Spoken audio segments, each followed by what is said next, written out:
sedikit akan menyampaikan bahwasanya apa yang dituduhkan oleh saudara R itu semuanya tidak benar.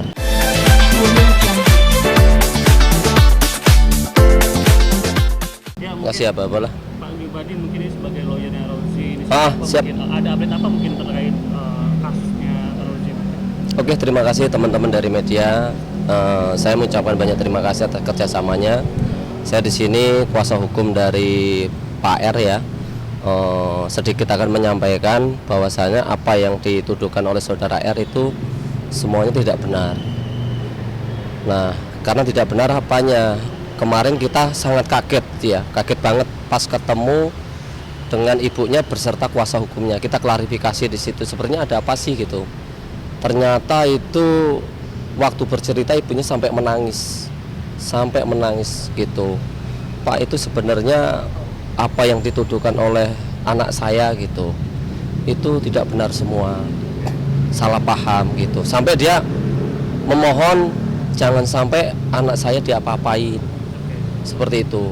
Jadi intinya itu tidak benar semua, faktanya enggak seperti itu. Makanya kita lagi gali apa yang diucapkan oleh ibu mertuanya R ini ke arah ada dugaan tidak pidana, yaitu pemerasannya begitu. Jadi kita buka aja di sini. Kemarin sewaktu kita ketemu dengan Pak R, kita ketemu dengan kuasa hukum, dengan keluarga semua, kuasa hukum dari mertuanya R, ibu kandungnya NR.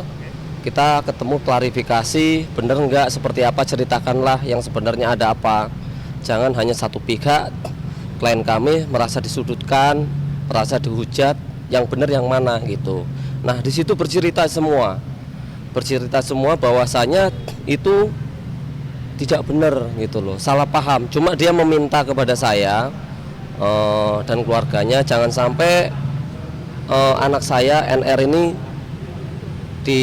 maksudnya, nah seperti itulah. Kita kalau memang bisa damai ya, saya bilang nggak masalah, kita damai. Dari kantor saya aja sudah mengedepankan yaitu perdamaian. Monggo silahkan, kita open kok gitu. Jadi setelah bercerita ibu mertuanya itu kok seperti ini, seorang anak kandung tega dengan ibu kandungnya, seperti itu. Makanya kaget saya. Makanya saya dari awal tuh ada beberapa kejanggalan ya. Satu, dalam pernikahan itu, sebelum pernikahannya itu kan, jadi saudara ibu mertuanya ini dengan si R ini ya, klien kami, itu sebenarnya sudah kenal duluan dibandingkan NR.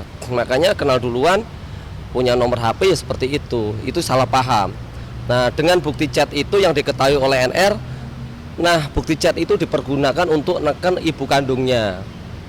Seperti itu Bang, menekan ke ibu kandungnya, kalau kamu nggak mengikuti saya, bahasa dari ibu kandungnya itu, maka chat ini akan saya sebarluaskan. Nah, ibu mertuanya pun seperti itu, kalau kamu nggak mengikuti saya, kamu saya cerai. Bahasanya seperti itu ke ibu mertuanya R. Makanya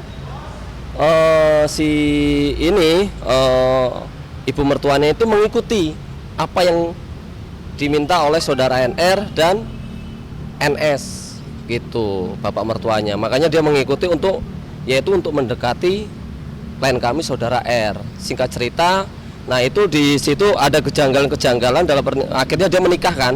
Dengan bukti chat itu dia pergunakan untuk alat gitu loh, untuk menekan ibu mertuanya untuk mendekati klien kami, seperti itu. Nah, terjadilah peristiwa waktu itu ya. Awal mulanya sebelum terkejadian peristiwa itu, jadi klien kami ini karena tiap hari merasa nyaman dengan ibu mertuanya, diperhatikan, baju dicuciin, makan dikasih, nyaman lah, mau kerja itu dibawain bekal. Jadi kenyamanan itu ada. Terus karena dia ada tujuan NR ini, ya mungkin tujuannya yaitu dia belum pengen punya anak. Kalau dia pengen punya anak, yaitu satu, kamu harus membuatkan rumah dan beserta fasilitasnya seperti itu ya. Setelah itu dia nekan ke ibunya untuk mendapatkan sesuatu. ke ibu kandungnya. Nah, terjadilah peristiwa di situ di kontrakan, di kontrakan ketemu bareng antara saudara NR, ketemu antara ibu mertuanya dan saudara R di kontrakan. Nah, itu anehnya di situ belum ngobrol, baru 5 menit dia ke kamar mandi, tiba-tiba ada dobrakan pintu. Padahal pintu itu nggak dikunci.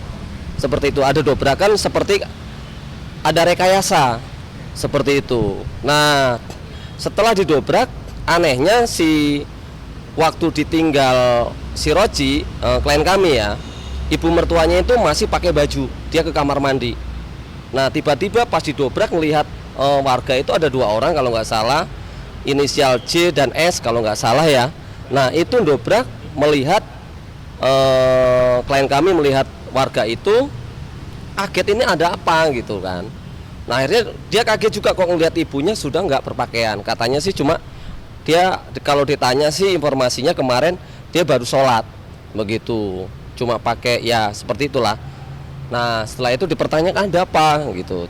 Nah, akhirnya di situ timbullah menjustis bahwasanya itu terjadi seperti itu. Padahal faktanya tidak seperti itu. Kalau memang itu terjadi perzinahan, kenapa nggak dilaporkan di kepolisian aja perzinahannya? Nah, itu aneh, sangat aneh sekali. Nah, setelah terjadi peristiwa itu, kenapa nggak dilaporkan? Malam tanggal 16 itu rapat, ya. Tanggal 17, tanggal 16 dia meminta denda ke kediaman ketua RT. Nah, waktu itu terjadi peristiwa hukum itu, penggerebekan itu tidak ada yang namanya diarak, digelandang oleh massa, ya. Di situ bohong semua apa yang dikatakan mereka itu, saudara NR. Itu tidak ada yang namanya diarak, digelandang oleh massa, ya. Saya klarifikasi. Terjadinya peristiwa itu, setelah itu bubar, nggak ada apa-apa lagi. Nah, tanggal 16 itu musyawarah di kediaman ketua RT. Nah, di situ terjadi musyawarah antara NR, bapak mertuanya, terus R, terus di situ keluarganya semua kumpul di kediaman ketua RT. Nah, di situ terjadi peristiwa yaitu dia meminta denda kepada R, klien kami. Ya, sejumlah uang 25 juta lah, totalan semuanya 50 juta, ya. Peristiwa itu sudah sepakat antara keluarga semua lah. Tiba-tiba pada tanggal 17 itu si saudara NS dan NR ini minta uang lagi. Katanya denda, minta 25 juta. Nah, awal mula kesepakatan itu awal mula terjadinya musyawarah itu antara NR dengan bapak mertuanya itu meminta 100 juta. Itu ditawar, nggak sanggup kalau segitu kan. Akhirnya turun 25 di tanggal 17 itu terjadi permusawarahan. Saudara NR meminta uang lagi sejumlah uang 25 juta. Dan bapak mertuanya itu meminta uang sejumlah 25 juta. Nah, itu dibuatkanlah kwitansi, ya. Itu dibuatkanlah kwitansi sejumlah uang ya itu sebesar 50 juta. Kita buka aja lah. Karena waktu terjadinya peristiwa itu, waktu kita waktu kita ketemu di Trans TV, itu saudara NR itu ngomongnya tidak pernah menerima uang. Ya. Nah, di sini kita buka kwitansi, sini ada nih. Ini atas nama NR. Boleh dilihat tuh. Ini NR, ya. Dia waktu bercerita di acara di TV mengatakan dia tidak pernah menerima uang. Gitu. Nah, di sini ini saudara NR, dia menerima uang sejumlah 25 juta. Ini dia tanda tangan, disaksikan oleh para saksi. Oke, kwitansi dibuatkan. Dan ini bapak mertuanya meminta uang juga 25 juta. Saudara NS nih namanya. Ini di sini ada saksi. Ya. Boleh, silakan. Nah, setelah itu untuk pembayaran itu dijadikan bukti, yaitu waktu penerimaan uang.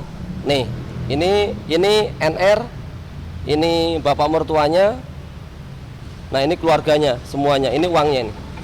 Nih waktu penerimaan uang nih, diterima nih, ya. Dan pada waktu itu disaksikan anggota dari kepolisian ya. Kita ada, aduh, maaf. Ada disaksikan pihak anggota dari kepolisian juga. Nih, ya. Kita bukalah di sini siapa yang bersalah lah, gitu. Nih, semua ada tuh, ya. Ini NR, ini bapak kandungnya, ini R. Nah ini keluarganya semua ada lah, bukti-bukti kita semua. Ini pihak anggota Polsek. Nah pada waktu itu karena uang itu sudah diterima oleh saudara NR dan NS, klien kami ini mengalah. Ya udahlah, yang udah gitu, tutuplah, ada perdamaian di situ. Dibayarlah uang itu sejumlah uang 50 juta ya. Setelah dia dibayar 50 juta, akhirnya karena klien kami ini si R ini merasa sakit hati mungkin ya di situ ya. Dia akhirnya sudah tidak cocok dengan saudara NR, akhirnya di situ perpisahan lah. Nah, dari situnya saudara NR ini mengajukanlah di Pengadilan Agama Serang ya. Sewaktu dia mengajukan gugatan di Pengadilan Agama Serang, nah, dia meminta rujuk ke saudara R, klien kami. Nah, karena klien kami merasa mungkin sudah tidak ada kecocokan dalam berumah tangga, maka ya udahlah, yang udah-udah, kita mungkin belum berjodoh, mungkin bahasanya seperti itu. Karena saudara NR ini belum puas mungkin ya dengan nominal segitu, dia meminta uang lagi. Sejumlah uang nih. Kita ada bukti chatnya. 500 juta. Dia meminta uang. Di situ nominalnya, kalau kamu nggak mau rujuk sama saya, maka kamu harus membayar sebesar 500 juta. Nih, tuh. Waktu itu terjadi pengajuan perceraian di Pengadilan Agama Serang. Lagi berjalannya waktu.